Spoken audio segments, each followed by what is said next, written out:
Melhorou. Então, na aula de hoje, a gente tem como objetivo saber que as pessoas com vícios ou compulsões precisam de ajuda para libertar-se deles. Reconhecer que não é da vontade de Deus que tenhamos vícios ou compulsões e dispor-se a ajudar algum parente ou amigo que tem algum vício ou compulsão. A palavra de Deus fala para a gente não se embriagar com vinho, porque há contenda, há libertinagem, mas que a gente deve se deixar encher pelo Espírito Santo, né? Falando entre a gente como salmos, hinos, cânticos espirituais, cantando e louvando de coração ao Senhor. Dar graças constantemente a Deus por todas as coisas em nome do Senhor Jesus Cristo. Então, o objetivo de Deus para nós, para nossas vidas, é que a gente esteja cheio do Espírito Santo. E se a gente é cheio do Espírito Santo, teoricamente, não é para ter vício nem compulsão, porque o nosso corpo é templo do Espírito Santo. Então, não combina. Então, por isso a gente tem que se encher de uma coisa e se esvaziar da outra. A palavra vício, ela é qualquer prática de atos repetitivos, né, difícil ou impossível. Deixa eu tirar isso daqui que está impedindo de ler. Agora sim, ou impossível de controlar, tanto no aspecto psicológico quanto físico, são atos geralmente prejudiciais ou moralmente censuráveis. Então, vício é tudo aquilo que a pessoa faz, né, é repetitivo, não consegue se controlar e ela pode afetar, né, o físico como o psicológico, e ela traz danos, né, tanto para o psicológico e muitas vezes para o físico também. E a compulsão é um processo inconsciente que a pessoa repete determinado tipo de comportamento sem conseguir se conter, apesar dos resultados que ela tem, mesmo que sejam ruins. Então, a compulsão é uma coisa inconsciente, a pessoa faz e nem acha que faz. O vício é aquela coisa que parece que é mais declarada, né? Então, a pessoa viciada em droga, viciada em álcool, parece que é uma coisa que está assim, muito clara. E a compulsão é uma coisa mais assim, velada, vamos dizer assim. Né? Parece que não é nada, mas é sim. Vanessa entrou aí. A Márcia acho que não entrou ainda para me ajudar. Então, a gente vai falar hoje sobre essas duas... Eu estou aqui, peraí. Então você já está... Perdão, é que eu entrei um pouco depois, eu estou com um problema aqui, né, uma situação com a vizinha, que não está muito bem, foi internada, enfim, perdão, eu vou admitir aqui. Já está com o muco roxo. Beleza, obrigada, Márcia. Senão fico distraída com muita coisa, né? Então, cadê? De novo. Introdução aí. Os vícios e compulsões, eles são manipuladores tenazes que reduzem o homem à mais profunda miséria moral, com prejuízo para o corpo físico. São inimigos terríveis que destroem tudo à sua passagem. Depois de fascinar e escravizar o homem, minam as suas forças até limites inimagináveis. Então, é como uma válvula de escape, né? A pessoa, ela vai atrás desse vício, depois a gente vai ver, e ela, aparentemente, só para relaxar, ou sei lá, para ficar bem, mas depois aquilo vai escravizando, né? Vai levando a pessoa a uma miséria moral. Vocês devem conhecer experiências, né? Pessoas, testemunho de pessoas que viveram essa vida, né? Uma escravizada, assim, miseravelmente, assim, mal, em todos os sentidos. Então, ela degrada muito o ser humano, né? Então, eles fazem isso com as pessoas. E a Bíblia fala que o nosso corpo, ele é santuário do Espírito Santo, né? Que a gente tem parte com Deus, a gente não é da gente mesmo. Então, a gente já vê por aqui o que a Bíblia vai falar sobre a questão de vícios, né? Como é que ela trata essa questão. Algumas atitudes que caracterizam o desenvolvimento de uma dependência em relação à tolerância, né? A pessoa ela sente necessidade cada vez maior do uso de alguma substância ou de alguma prática para obter o mesmo fim que antes. Então, o vício, né, a pessoa vai cada vez mais. Agora é só um pouquinho, só um baseado. Daqui a pouco, um baseado a um de manhã e uma tarde. Daqui a pouco é de hora em hora. Então, aquilo vai aumentando e então a pessoa passa a não ter nenhuma tolerância. Ela, né, vai direto. Outra coisa é a abstinência, né? Quando a pessoa começa a ter sintoma físico, cognitivo, no comportamento, né? Quando tira essa substância, então significa que ela está numa dependência forte. Eu já tive a experiência de vir aqui na primeira igreja, há muitos anos atrás, a gente trabalhava com os jovens existia uma feirinha lá na prefeitura, e tinha muitos jovens por ali.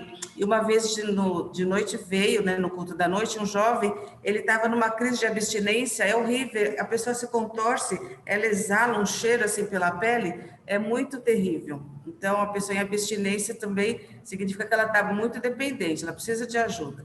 Comportamento compulsivo, né, a falta de controle com relação a uma substância ou uma prática, e repete o uso muitas vezes, né? Mesmo com frequências baixas, mas contínuas e necessárias. A pessoa sente que precisa daquilo, mesmo que a frequência seja baixa, né? Não seja tão constante, mas se ela precisa daquilo, então ela está numa compulsão. E os prejuízos, né? Que quando a pessoa começa a ter prejuízo na área profissional, na área social, começa a prejudicar aí a sua vida, então isso daí tudo faz com que a gente entenda que a pessoa está dependente, né? Está numa dependência. A mente de um viciado, como é que é, né? É uma mente que ela tem lá, muitas vezes, depressão, ansiedade, inquietação, irritabilidade, impotência, obsessão, perda de vínculo familiar. Então, a pessoa que é viciada é como se ela não fosse uma pessoa na prática, né? Porque ela não tem mais sentimento. Às vezes a gente fala assim, nossa, fulano matou a mãe porque não deixou usar droga ou porque não deu dinheiro. Ai, como pode fazer isso com uma mãe? Mas a verdade é que aquela pessoa já está sem vínculo familiar há muito tempo. Para ele, a mãe ou outra pessoa qualquer, dá no mesmo. Então, a pessoa ela perde todo esse vínculo familiar, essa coisa de relacionamento, parece que deixa de ser humano, né? É muito estranho como é que fica essa pessoa quando ela tem um vício. Ela não consegue se controlar. Então, a mente dela já está totalmente mudada, né? Eu fiz um estudo aqui, eu vi que eles dizem, né, que o viciado, o lado dele que é de controle, fica alterado, né? Então, eles vira, né, falta de controle. Então, a pessoa tem tudo isso na mente dela. Então, não é simples chegar para uma pessoa e falar, larga disso ou larga daquilo. A mente dela está muito presa nisso tudo. E como é que a Bíblia trata essa questão de vício, né? Ela condena expressamente, isso é fato, mesmo que seja muito difícil, o que a Bíblia traz para a gente é que ela condena isso para a gente. Então, o texto que a gente vai ler ali vai falar que a gente não pode se escravizar por nada, e o vício nada mais é do que algo que escraviza. A pessoa não consegue sair daquilo, então ela está escravizada, mesmo a compulsão. Então, eu vou colocar aqui os tópicos, aí eu gostaria que cada um lesse os tópicos relacionados a um destes, tá? São 5 tópicos. Então, alguém leia lá 1 Coríntios 6, 12 e 13, e depois o 7, 23. Aí outro lê 1 Coríntios 6, 18 a 20, depois Romanos 6, 11 a 13, o 12, 1 e 2. Aí o outro vai ler o de Provérbios, ali aquela sequência. Outro vai ler Romanos 13, 1 a 5, e o outro, Mateus 11, 28, e também tem mais um aqui. Vocês estão enxergando o outro? O 1 Pedro? Ou não? Tem que pôr aqui. Não, Tânia, não está. Opa, apareceu. Ah, tá. Então, a gente vai ver todos esses textos aí, que eles vão mostrar claramente qual é a visão da Bíblia, né? Porque a Bíblia nos ensina sobre essa questão de vício. Quem que pode ler 1 Coríntios que já achou? Eu posso, Tânia. Fernanda. A Fernanda então vai ler o primeiro. Quem pode ler o segundo texto? O Jefferson. O Jefferson ou o Daniel? Eu, Jefferson. O Jefferson. O terceiro, o de Provérbios dá para ler na sequência, porque é tudo lá no Antigo Testamento, né? Pode ser o Daniel e a Bruna ler a sequência? O 3, né, Tânia? Provérbios, né? Isso. Vocês Tá, dois, pode ir. 3. Ana, você pode ler o do 4?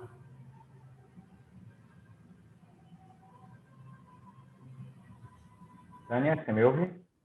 Nilson, então você pode ler? Eu leio. Você quer que eu leia qual? O 1 Pedro ou aliás, os 5, são 2, né? É, Oi, o Tânia. 5. A Ana Achei leu o 4. Romanos 13, né? De 1 a 6. Isso. Então, vamos lá. Pode começar. Então, não se deixe escravizar por coisa alguma, é o primeiro tópico. Pode ler, Bruna. Fernanda. Todas as coisas me são permitidas, mas nem todas são proveitosas. Todas as coisas me são permitidas, mas eu não me deixarei dominar por nenhuma delas. Os alimentos são para o estômago, e o estômago para os alimentos. Deus, porém, destruirá tanto um quanto o outro. Mas o corpo não é para a imoralidade, e sim para o Senhor, e o Senhor para o corpo. Agora, o 7:23.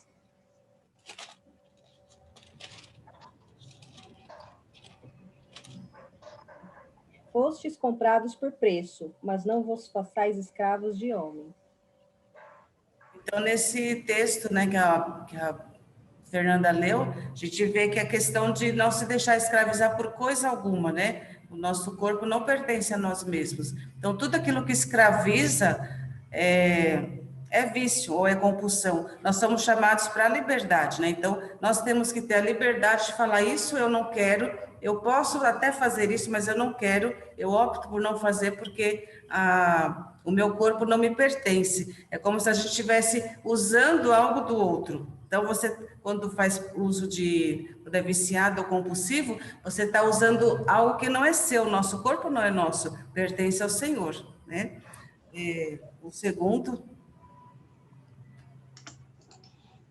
1 Coríntios 6, 18 a 20. Isso. Fujam da imoralidade sexual.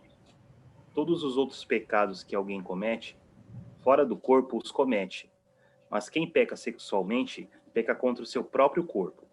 Acaso não sabem que o corpo de vocês é santuário do Espírito Santo que habita em vocês, que lhes foi dado por Deus, e que vocês não são de si mesmos? Vocês foram comprados por alto preço. Portanto, glorifiquem a Deus com o corpo de vocês. Isso. Romanos. Eu pego aqui. 6.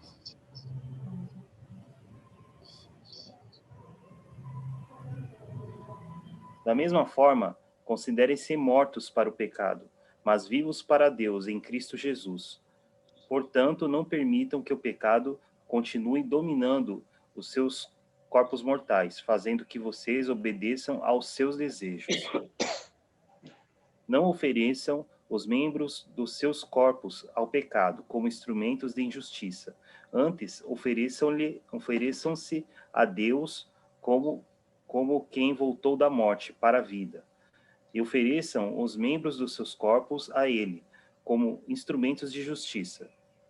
Isso. Então, aí mesmo reforçando de cima, né? Você não deve se deixar escravizar e nem deve contaminar. Então, aí fala muito da questão da relação sexual dos membros, né? Mas tem a questão da pornografia, da pessoa que é compulsiva por sexo, tem a ver com esse texto aí também. Então, a gente não se deve deixar escravizar e nem contaminar, reforçando a ideia que o nosso corpo pertence a Deus, que nós somos comprados, né, por um preço muito alto. Então, nós somos preciosos. Se a gente se escraviza por alguma coisa, contamina, nós estamos sujando aquilo que Deus comprou, né? Jesus comprou com seu sangue tão precioso. Então, para a gente não se contaminar, nem se deixar escravizar.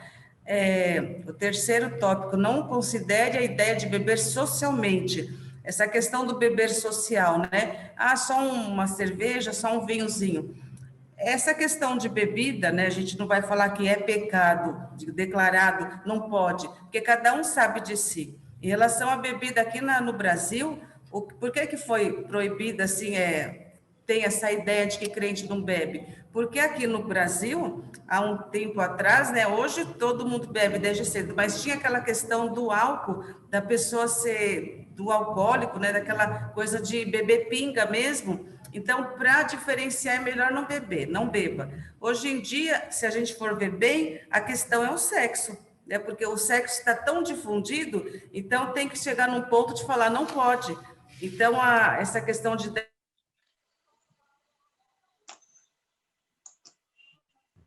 Travou de novo. Oi. Travou para vocês? Travou. Travou para mim. Acho que foi só a Tânia, né, que parou. Para mim também travou. A Márcia está aqui ainda com a gente? Tô aqui, gente. Ah, oi, Manda um Márcia. recadinho para ela aqui. Para continuar naquela linha, né? Então, aí cada um sabe da sua ideia, da sua vida. Mas a gente tem que pensar que a gente não pode causar escândalo. Se você vai tomar uma cerveja e perto de você está alguém que pode se escandalizar, então é melhor que não tome, né? A gente não vai morrer se deixar de tomar. Então, em relação a esse beber socialmente, depende de cada pessoa, depende muito com quem você está, mas a ideia que nós vamos ver aí com esses textos é que é melhor nem começar, para não cair né, no vício. Então, vamos lá, quem que vai ler esse Provérbios aí? Gente, Bruna. Provérbios 20, versículo 1, fala: quem bebe demais fica barulhento e caçoa dos outros. O escravo da bebida nunca será sábio. Espera só um pouquinho. Me perdi agora. Capítulo só, que eu já... 23, 29 a 35. Quem é que grita de dor? Para quem são as tristezas? Quem é que vive brigando e se queixando? Quem é que tem os olhos vermelhos e ferimentos que podiam ter sido evitados? É aquele que bebe demais e anda procurando bebidas misturadas.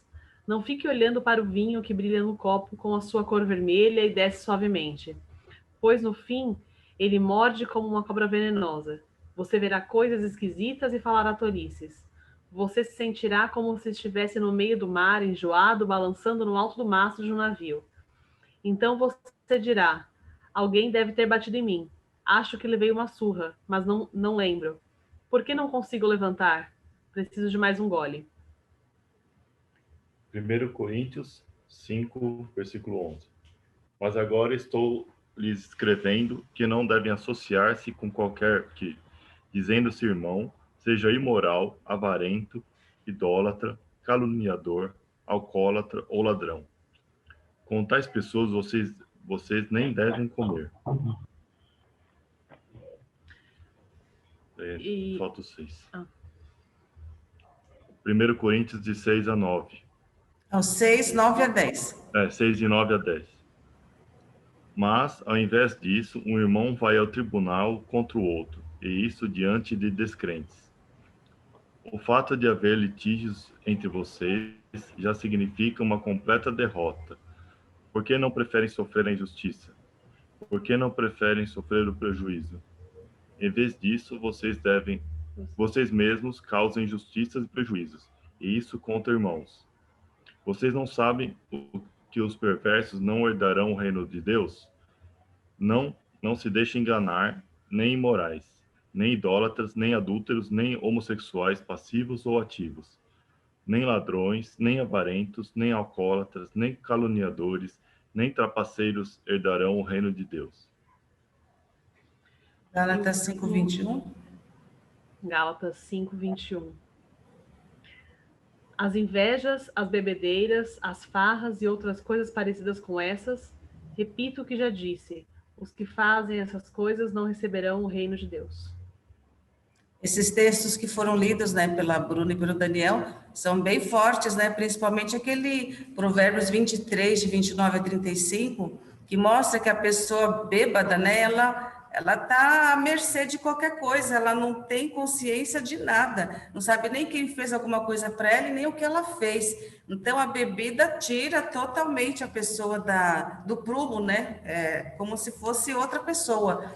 Então, aí, por isso que a Bíblia trata tão sério desse assunto, né? A ponto de falar que não herdarão o reino dos céus alcoólatras, né? Está falando bem claro aí nesse ponto. Então, a ideia de beber socialmente tem que ser bem pensada por todos nós, né? Para não cair no vício e para não causar escândalo, né? Para não escandalizar o outro. Mas o álcool em si, até fala lá, né, o Paulo fala para Timóteo para tomar um pouco de vinho para o estômago, então a gente entende que um pouquinho realmente pode não ser pecado, não é pecado e pode fazer bem, mas na nossa sociedade, né, como está tudo hoje, a gente tem que ter sabedoria para ver essa questão de beber socialmente, né? Quem que vai ler? A Ana, né? Romanos 13, de 1 a 5. Os vícios não servem de muletas para inocentar o culpado.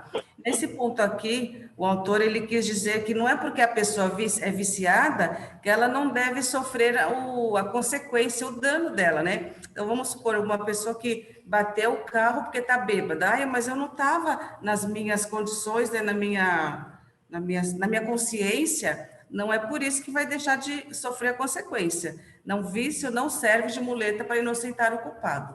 É isso que vai falar, essa questão da autoridade aí do governo fazer o que tem que ser feito. Pode ler, Ana. Ok. Então, é Romanos 13, de 1 a 5. Todos devem sujeitar-se às autoridades que não vêm... Todos devem sujeitar-se às autoridades governamentais, pois não há autoridade que não venha de Deus. As autoridades que existem foram por ele estabelecidas. Portanto, que se receba contra a autoridade está se colocando contra Deus, que a instituiu.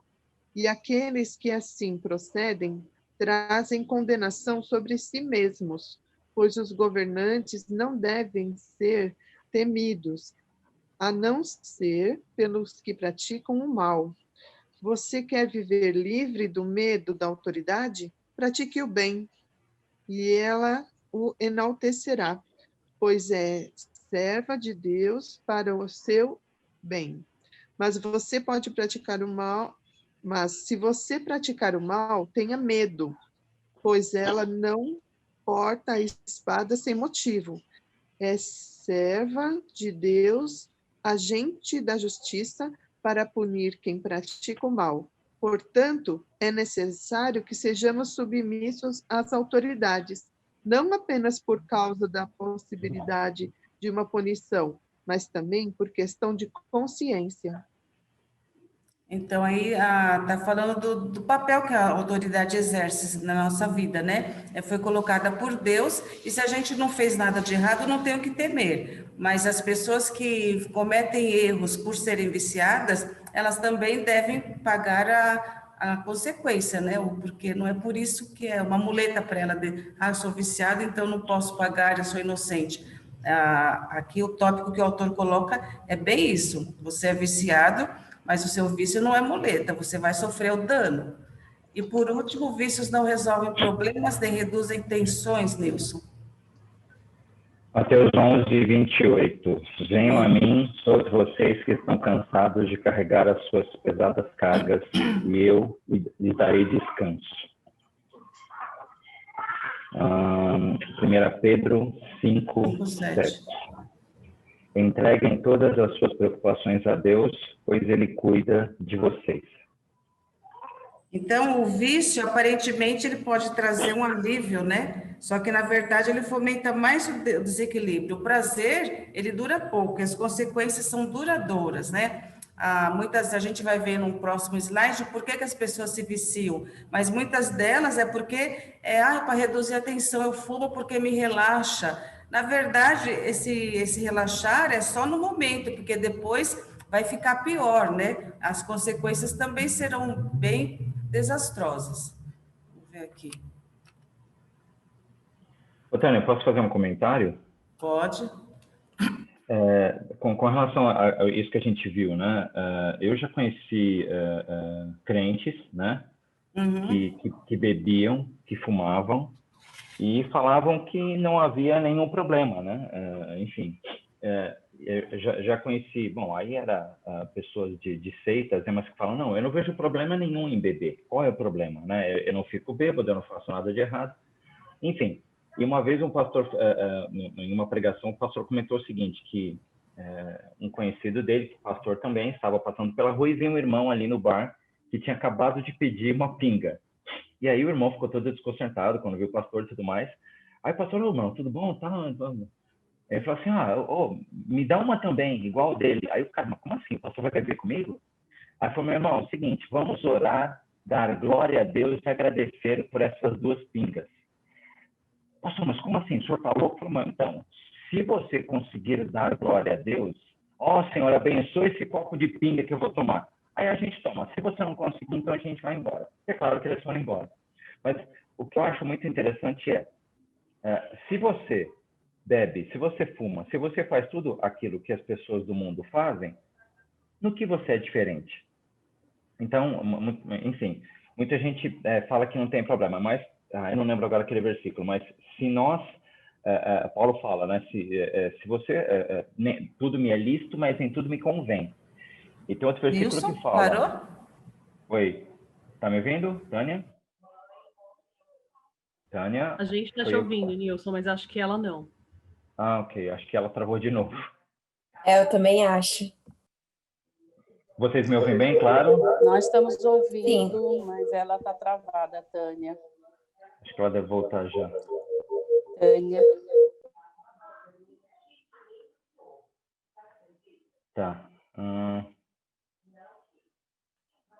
Bom.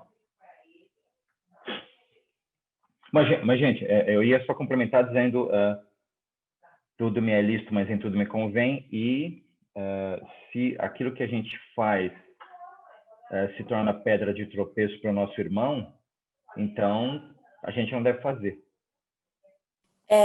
Eu acho muito interessante isso que você comentou, Nilson. Só que uma coisa que eu fico pensando também é que a gente tem que ter cuidado. Opa! Peraí, vocês continuaram falando? Não, Tânia, eu só complementei, eu estava só finalizando o que eu estava falando. Eu só falei que... Tânia, está ouvindo a gente aí? Porque você congelou, parou e aqui caiu. Falei, o que está acontecendo? Entre nós aqui, a gente continuou, parece que você congelou. Eu só complementei, e aí complementei dizendo que tudo me é lícito, mas em tudo me convém, e se alguma coisa que eu for fazer for pedra de tropeço para outro irmão, então não devo fazer. Aí a minha irmã ia começar e você entrou.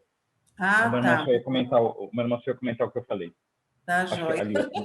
Ai, meu Deus. Então, quem é complementar? Desculpa, não lembro. A Letícia? Sim. Eu ouvi a voz da Letícia. Pode falar, Letícia.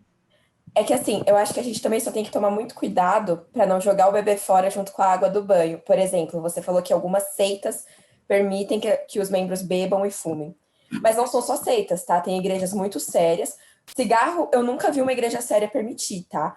Mas tem igrejas muito sérias que permitem sim que seus membros bebam. Eu mesmo tenho amigos que são da Igreja Presbiteriana do Brasil. Um, inclusive, é diácono. E eles bebem normalmente, tá? Aqui no Brasil mesmo. E são pessoas nas quais o poder de Deus se manifesta, são pessoas que são crentes sérias e bebem com moderação. Nenhum deles é alcoólatra, entende? Só que eles bebem com extrema moderação. Eu nunca vi nenhum deles sequer alegrinho, quem dirá bêbado, né? O problema não é beber, o problema é ficar alegre, ficar alterado. E outra coisa também é que mesmo no caso do fumo, a gente tem um exemplo de um grande homem de Deus que fumava, que era o Spurgeon. O Spurgeon, ele fumava muito charuto, ele sempre estava com algum charuto na boca. Eu não sei até que ponto isso poderia ser um vício, né? Mas uma vez perguntaram para ele, poxa, mas isso não está errado? E ele pegou e falou, não, porque eu não estou fazendo sem moderação. E aí perguntaram para ele, e o que seria fazer sem moderação? E ele falou, colocar 2 charutos ao mesmo tempo na boca. Né? E assim, eu não acho que ele tivesse tanta moderação assim, só que eu também não vou rejeitar os ensinos de Spurgeon, que eram tão bons, porque ele fumava, entende? Mesmo porque, assim, a gente fala, como a gente vai se diferenciar do mundo se a gente frequenta os mesmos lugares, a gente bebe as mesmas coisas e a gente fuma as mesmas coisas. Cara, se a gente só tem esse recurso para se diferenciar do mundo, então eu acho que a gente precisa repensar algumas questões. Porque a gente deveria se diferenciar do mundo em muitas outras coisas. A gente deveria se diferenciar do mundo em como a gente namora, em como a gente é casado, em como a gente fala das pessoas, em não se corromper financeiramente e de outras formas também, como a gente trabalha, como a gente atua na nossa comunidade. Tem diversas formas de se diferenciar do mundo para muito além de não beber e não fumar. Certo. Eu acho que Letícia, aquela frase de tudo me é lícito, mas em tudo me convém, eu acho que, enfim, eu acho que a gente tem que olhar o que convém, né? Por exemplo, talvez tem uma pessoa, tem amigos aqui na minha casa. Se para esses amigos eu for tomar uma taça de vinho no jantar e isso não os escandalizar, eu acho que eu preciso avaliar para ver se essa situação me convém ou não, né? Eu gostei muito de um ensinamento de uma aula de BD que eu tive na IBC, o pastor Ari. Ele falou, meus irmãos, olha, a Bíblia não fala que você não pode beber. A Bíblia não fala fumar, claro, fumar faz muito mal para o corpo, né? Se o nosso corpo é templo do Espírito, então fumar, né, é complicado, mas enfim. Ele falava assim, olha, meus irmãos, a Bíblia não fala para você não beber. Se você quiser beber, veja se você não está fazendo isso de forma que escandalize outra pessoa ou que vá dar um mau testemunho. Agora, enfim, se não, cada um tem liberdade com moderação para fazer o que gosta. Mas ele falou, ó, eu prefiro não beber, entendeu? Me é lícito, mas convém? Olha, para mim não convém porque eu sou pastor e eu tenho que dar um bom testemunho. Enfim, mas vocês cabe a cada um, né? Eu acho que a gente tem que sempre pedir sabedoria para Deus. Eu concordo plenamente, não é só isso que a gente deve medir, né? Mas isso também entra na medida, né? Então acho que a gente só tem que pedir sabedoria para ser exemplo, né? Para ser luz e para ser sal, né? Enfim, para todo mundo. Isso mesmo. Então, se eu tenho um comentário agora, eu vou atrasar muito a tua aula, eu faço no final, se der tempo. Tá bom. Então, aí mais uns 2 textos, né? Não ande com os que se encharcam de vinho. Aqui a gente pode entender como aqueles que se embriagam, que bebem para cair mesmo. Nem com os que se empanturram de carne, ou seja, não é só beber demais, comer demais, né? Bêbados e glutões se empobrecerão e a sonolência os vestirá de trapos. Então, está falando também dos que comem muito. Aí, outro texto fala que o ímpio abandone o seu caminho e o homem mau os seus pensamentos. Volte-se ele para o Senhor, que terá misericórdia dele. Volte-se para o nosso Deus, pois ele dá de bom grado seu perdão. Então, mesmo que a pessoa esteja nessas condições, né, se ele se voltar, com certeza Deus vai ter misericórdia. Alguns vícios, né, as suas principais causas. Os vícios mais comuns que a gente sabe, né, que a gente lida sempre e sabe, são as substâncias químicas, né? Aí não estão só o álcool e as drogas ilícitas, né? Como maconha, crack, êxtase, mas também as drogas medicamentosas, né? Tem gente que é viciado em comprimido, principalmente nos Estados Unidos, a gente ouve muita reportagem disso, né? Até o Elvis Presley era viciado nisso e foi isso que o matou.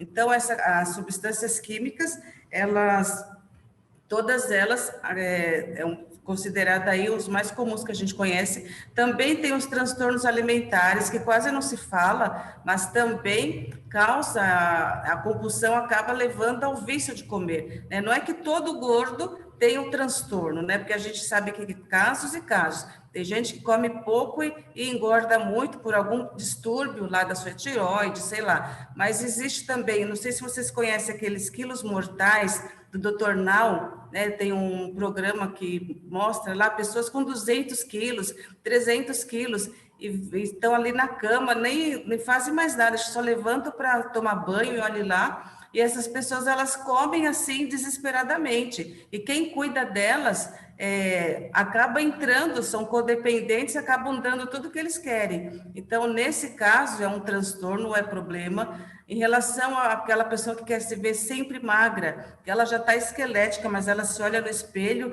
e ela se vê gorda, também é um transtorno, ela tem compulsão por magreza, né?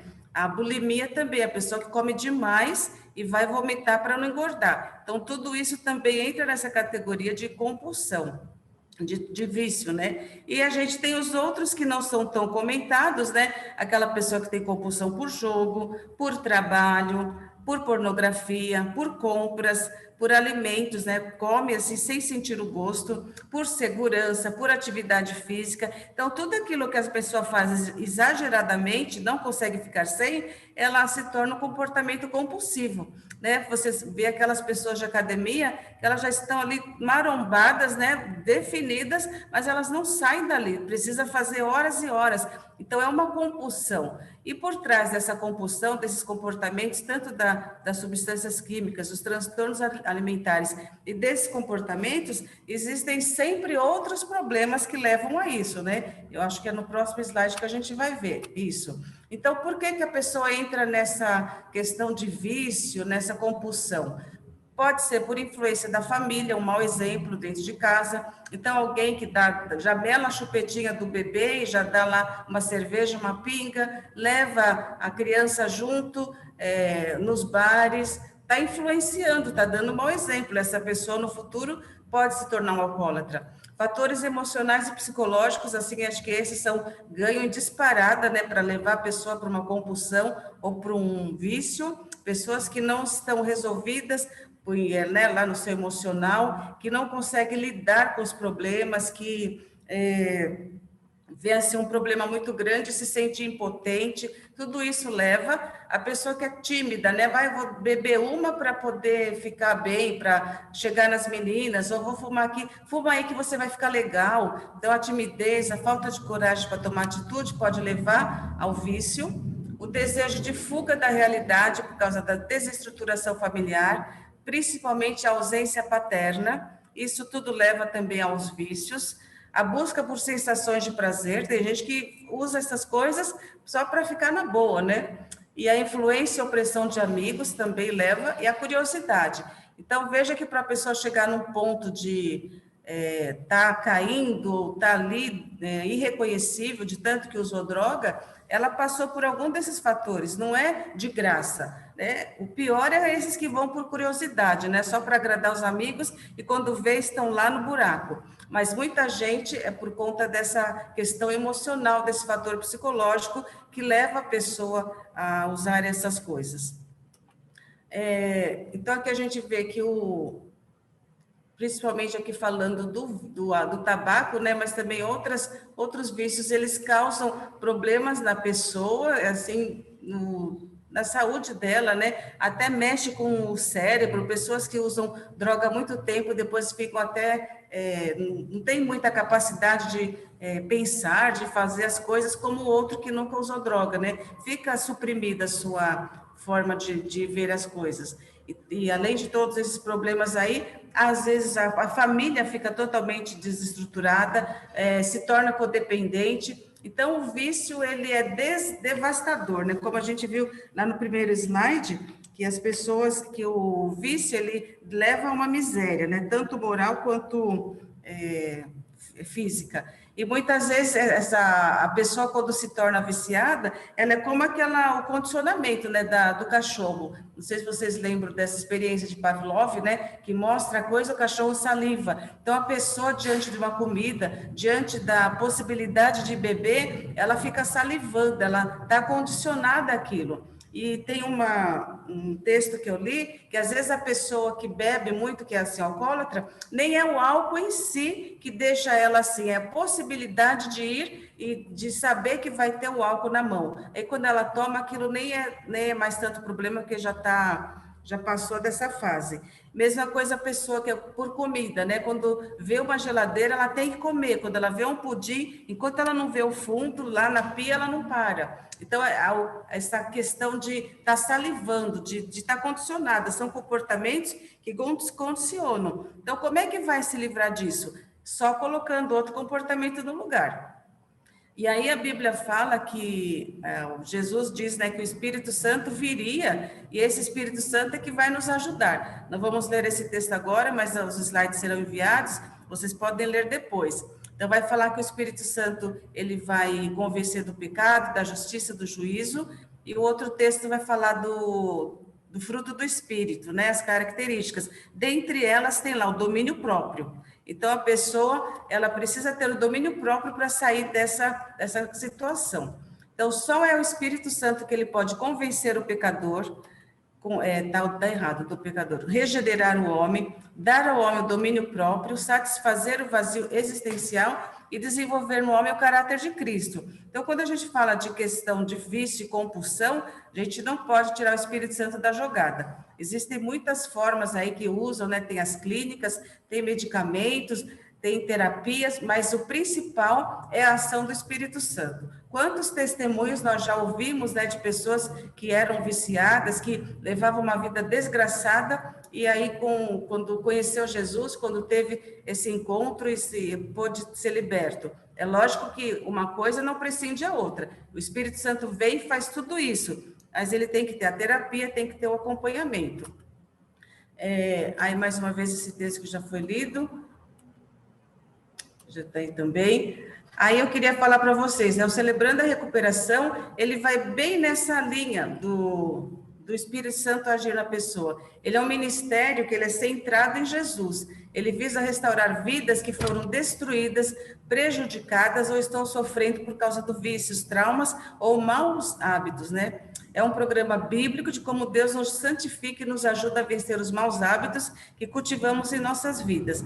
A estratégia que é usada no Celebrando a Recuperação é a estratégia dos 12 passos. São os mesmos que não são os mesmos porque tem a parte bíblica, mas são muito semelhantes àqueles que são usados nos Alcoólicos Anônimos. Então, quando a gente vai para o Celebrando, nós damos esses passos. A primeira coisa, admitir que é impotente. Então, o viciado, para ele sair dessa vida, ele precisa admitir que ele tem esse problema e que ele não consegue sair disso.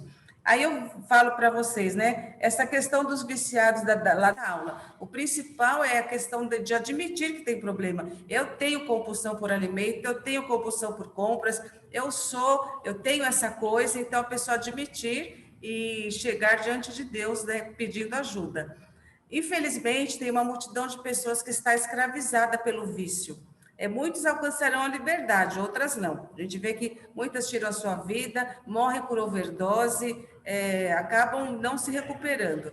Algumas delas até estejam perto de nós, né? Mais do que nós imaginamos. E a gente tem esse desafio de ajudar. Aqueles que a gente conhece, que sabe, né? A gente tem que ajudar. Aí fala que não é só, que tem que ter um acompanhamento médico simultâneo, terapia também, né? Mas, sobretudo, reconhecer que Deus pode todas as coisas, né? Deus vai usar o médico, Deus vai usar o terapeuta, porque a pessoa ela precisa se encontrar